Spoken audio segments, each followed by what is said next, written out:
চুরি হওয়া বাইক উদ্ধার করল মেলাঘর থানার পুলিশ। ঘটনার বিবরণে জানা যায়, মেলাঘর থানাধীন নলচর ব্লক এলাকার মৃত রতনলাল ভৌমিকের ছেলে বিশ্বজিৎ ভৌমিক গত 16/2/2024 ইংরেজি তারিখে নলচর বিওসি এলাকায় সড়কের পাশে বাইকটি রেখে কৃষি জমিতে যান কাজ করতে।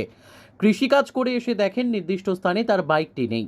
এরপর বিভিন্ন জায়গায় খোঁজাখুঁজি করেও বাইকটির সন্ধান না পেয়ে বিশ্বজিৎ ভৌমিক মেলাঘর থানায় একটি সাধারণ ডায়েরি করলেন।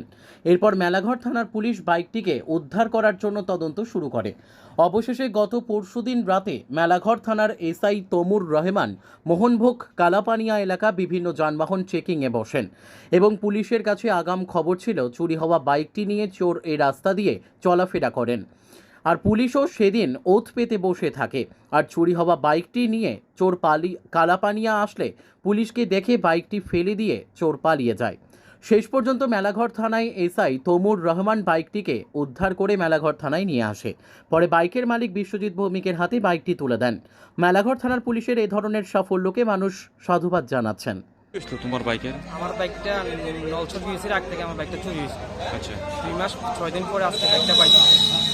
মেলাঘর পিএস আমার বাইকটাকে পুনরায় ফিরিয়ে দিয়েছে, তার জন্য আমি খুশি। মেলাঘর পিএস কোথায় থেকে চুরি হয়েছিল তোমার বাইকটা? নলছর বিএসির আগ থেকে। আচ্ছা, কয় তারিখ চুরি হয়েছিল? 16/2/2024। আচ্ছা, তো এখন কি পুলিশ সে বাইকে চুরির বাইকটা উদ্ধার করছে? হ্যাঁ, পুলিশ মেলাঘর পিএস আমার বাইকটা উদ্ধার করছে। কি বলবা পুলিশকে এই বিষয়ে? অসংখ্য ধন্যবাদ। Bureau report, news tele Bharat.